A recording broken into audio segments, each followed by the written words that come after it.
Press the bell icon on the YouTube app and never miss another update. Please subscribe to Hal Abuur Somali channel.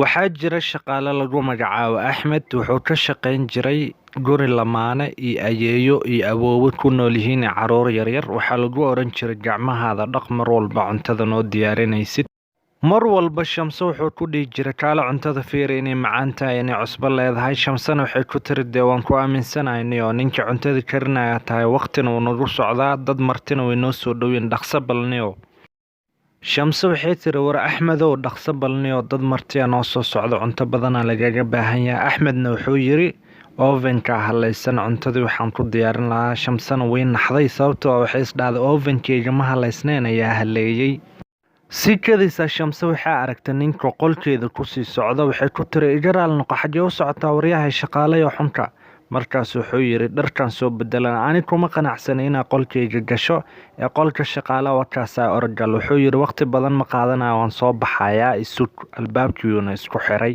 Shamso yaaban oo hanaaqsan waxay samaysay garan la ayaa ninkeeda albaabka ka soo galay ninkeeda Cabdi waxay ku tiri ninkaas saas uu yeelay ninka xumaa shaqaalaha Axmed ninkeedana intuu hanaaqo albaabku qarqarac waryaa fur albaabka tuujiyo xunka fur yaa ku dhaqay qolkan agteeda gal waryaa dharkan bedelanaya maxaa rabtaa maxaa ku daran waryaa yaa ku fasax qolka hadda iga bax guriga eeyo xunka oo qoorta gaaban war gurigan adima lihid amarkiisana adima bixisida iga aamus war guriga anaa la naagtana anaa qaban fahmaysaa Shamso waxaaskeyga ana waxa la yiraahdaa Cabdi Barsho wanaagsan way qiyaantay eeyo xunta jeerta oo timaha raamaha leh maxaa ii qiyaantay maxaa ii tiri xaas ma lihin nin ma lihin maxaa ii tiri eeyo urayso waa inaan ku kala jarjaraadi markii dambe intuu jikada aado farinjeelka furo wixii cunto meesha ku jira dhulka ku daadiyay ninkii Shamso qabay Cabdina wuxuu yiri war ninkan muxuu ahaa walaalihiisa imaada iga bixin ninkan macangaga ah kadib ninkii waa la bixiyay familka maalintaas xafladii qabeen way faraxsanaayeen sidoo kale Shamsana waxay dalbatay pizza laakiin looma keenin abbaar 8 saac oo habeenimo Shamso waxay maqashay shanqar qof albaabkeeda soo riixayo markaa kadib ninkeedii aaday way soo kacisay war Cabdiyo nin baa noo soo galaa u maleena guriga waa lagu jiraa markaas Cabdi wuxuu yiri amuu yahay walaalahay ama yihiin kadib waxay maqleen shanqar banaan ka imaanaysa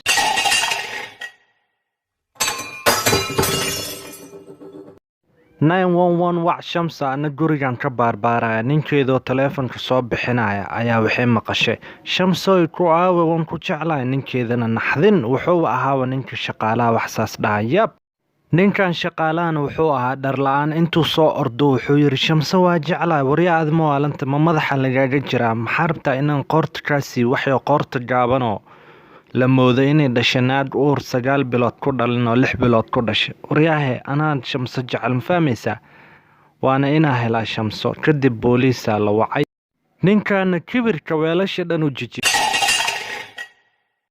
booliiskii ay imaadeen markii soo galeen ninkan oo mindi wata la arkay waxa lagu yiri waryahay mindida tuurama ku dileena xabad oo shooga lagu furo ninkii waa la soo xiray وقيل وحير أني شمسوا إسجعلناهاي نلشيذ كما مارما وريا والا تشمسوا على قبائل سعى حبسي جالواتن سنة كل قيساي markii dambe Shamso waxay soo xasuustay ninkii qolkeeda ku jiray alaabteedana way ka maqnaayeen sidoo kale lacag badan oo ka dhacay ninka waana qiso xanuun badan oo ku dhacday runtii Shamso ninkii shaqaalaha wuxuu soo qoray waraaqad dheer ku qoran tahay Shamso oo ku jeclay kama maarmo ninkii Shamso qaba arkay booliis loo jeeyay waraaqadii booliiskii waxay yiraahdeen qof dambe ma wacaysid waraaqad dambana ma qoraysid 20 sano xabsi lagu xukumay ninkii waana qiso xanuun badan oo igu dhacday fadlan asxaabi like noo saar aad u mahadsantiin daawashadiina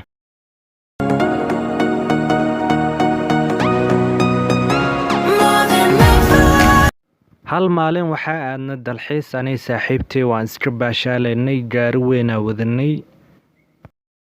waddadan iska mareynay gaarigii anaga halaaway gaari yar oo guduudan meesha soo mara xaajiyad daaqadii furo wuxuuna yiri gabdho meedin dhabeeya lifti ma u baahantiin gabadhan markaa waxay istiri ninkan aad u qurxoon gabadhan kale yar shakiya galay gabadhan waxay tiri meesha way dhowdahay soo baxan iska raacnay wax yar inoo jirtay okay gaarigii soo galeen.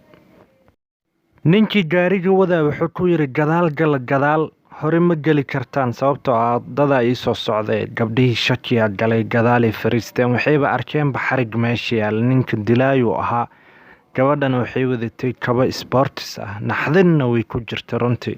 10 daqiiqo kadib waxay tiri meesha dheera wadadana looma jeeda, meeqa beri nagu qaadana meesha inaa aadno. markaasuu ku yiri wax yaree nagu qaadanaysaa, dulqaata, waxaa jira meel kale aan sii maraayo, ani geedaan jarjaraa iyo wax noocaasa, laakiin meesha u baahantiin waa idin geena, laakiin meeshaasaan kusii yara leexanayaa. meeshiiuba kusoo leexday, nin waalan buu ahaa ninkana gaariguu furaha ku rogay, wuxuu yiri waa idin soo noqona, ha bixinayaa.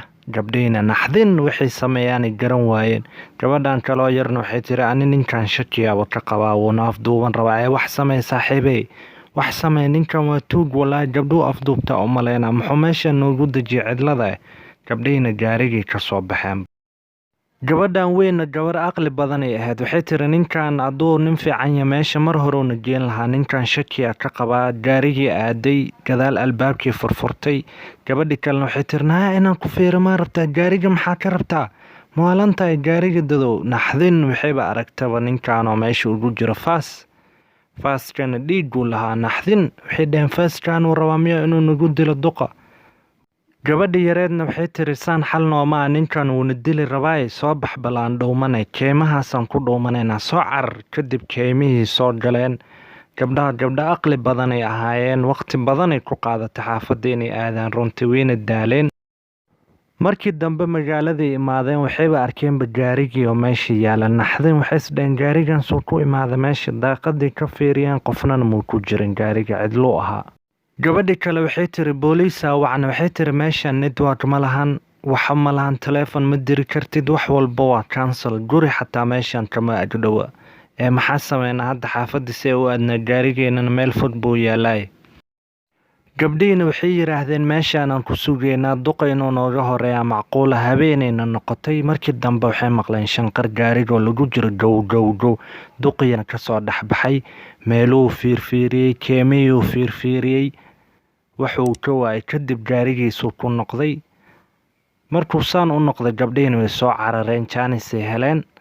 gabdhihiina dib dambe meesha ugumay soo noqon, gaarigoodii qaateen. waana qiso xanuun badan oo igu dhacday. fadlan asxaabi like